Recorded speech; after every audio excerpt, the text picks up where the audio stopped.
सभी को मेरा प्यार भरा नमस्कार। दोस्तों, आज की वीडियो में हम बात करेंगे कि शिवलिंग पर जल चढ़ाने का सही तरीका क्या है। शिवलिंग पर जल कौन सी दिशा से चढ़ाना चाहिए।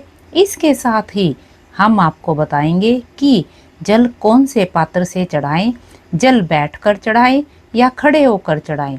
इसके अलावा जल चढ़ाने की सही विधि क्या है। साथ ही बताएंगे कि जल चढ़ाते समय आपको कौन सा मंत्र बोलना चाहिए और जल चढ़ाने के बाद वो कौन सा काम है जो जरूर करना चाहिए ताकि भोलेनाथ की कृपा आपके ऊपर सदा सर्वदा बनी रहे। लेकिन उससे पहले यदि आप चैनल पर नए हैं तो प्लीज़ चैनल को सब्सक्राइब कीजिए और वीडियो को लाइक और शेयर जरूर कीजिएगा। दोस्तों, हिंदू धर्म में भगवान शिव सबसे ज़्यादा पूजे जाने वाले देवता हैं। भगवान शिव की आराधना करने से समस्त मनोकामनाएं पूर्ण होती हैं। ऐसी मान्यता है कि भगवान शिव बहुत जल्दी प्रसन्न होने वाले देवता हैं। ये मात्र एक लोटा जल चढ़ाने से ही प्रसन्न हो जाते हैं। लेकिन आपको बता दें कि शिवलिंग पर जल चढ़ाने का अपना एक नियम है, एक तरीका है।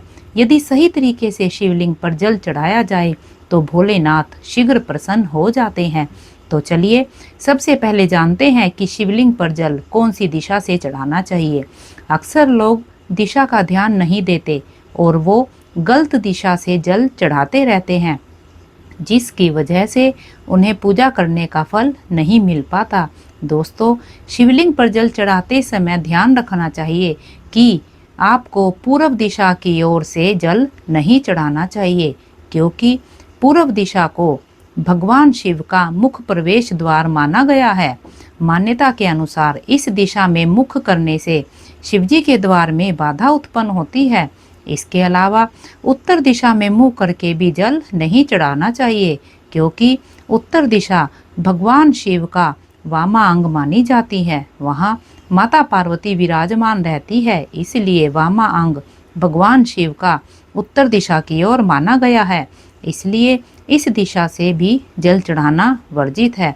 पश्चिम दिशा को भगवान शिव का पीठ का भाग माना गया है, इसलिए ध्यान रखें कि भगवान की पीठ के पीछे खड़े होकर ना ही प्रणाम करना चाहिए और ना ही भगवान की पूजा करनी चाहिए। चौथी दिशा है दक्षिण दिशा। दोस्तों, शिव महापुराण के अनुसार दक्षिण दिशा में बैठकर शिव पूजा करना अति उत्तम माना गया है।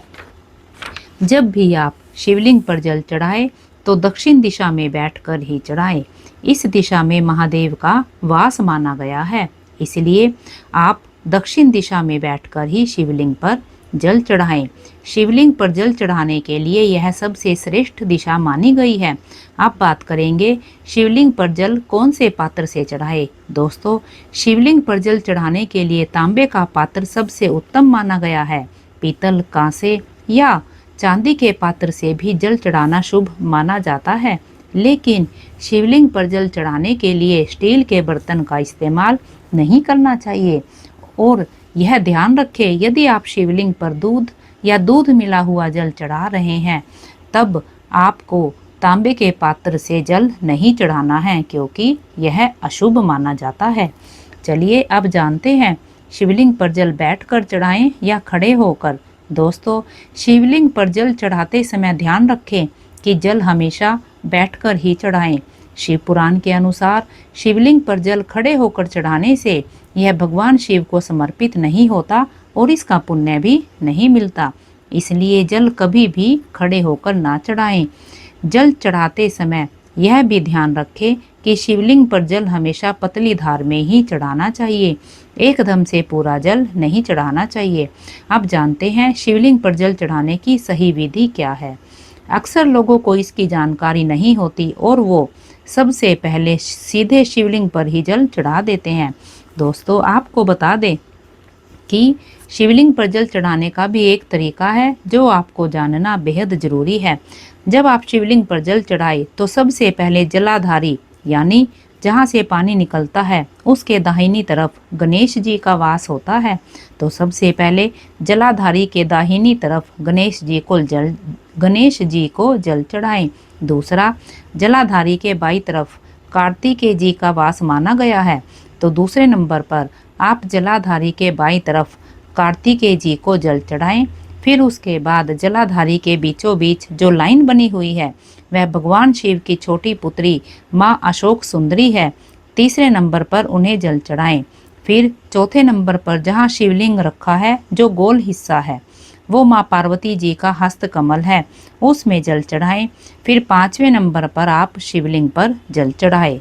यही शिवलिंग पर जल चढ़ाने का सही क्रम है। तो दोस्तों आप भी अगर इस तरीके से शिवलिंग पर जल चढ़ाएंगे तो भोलेनाथ अवश्य प्रसन्न होंगे और आपकी मनोकामना को जल्दी ही पूरा करेंगे। आप जानते हैं शिवलिंग पर जल चढ़ाते समय कौन सा मंत्र बोलना चाहिए? दोस्तों आप जल चढ़ाते समय भगवान शिव के किसी भी मंत्र का जाप कर सकते हैं। आप जल चढ़ाते समय ओम नमः शिवाय, श्री शिवाय नमस्तुभ्यम या महामृत्युंजय मंत्र का जाप कर सकते हैं। चलिए आप जानते हैं जल चढ़ाने के बाद कौन सा काम करना चाहिए। दोस्तों शिवलिंग पर जल चढ़ाने के बाद शिवलिंग की आदि परिक्रमा जरूर करें। इसके अलावा शिवलिंग पर जल चढ़ाने के बाद जलाधारी पर जो जल बहता हुआ नीचे गिरता है वहां से जल की कुछ बूंदें अपने जल पात्र में डाल लें, फिर उसका आचमन करें। ध्यान रहे उस जल का सिर्फ आचमन ही करना है, ज़्यादा नहीं पीना है। फिर उस जल से अपने घर में हर हर महादेव बोलते हुए छींटे लगाएं। दोस्तों शिव पुराण के अनुसार जो भी व्यक्ति यह काम करता है उसके जीवन से परेशानियां समाप्त होने लगती हैं। आशा करती हूँ आपको यह वीडियो पसंद आई होगी। धन्यवाद।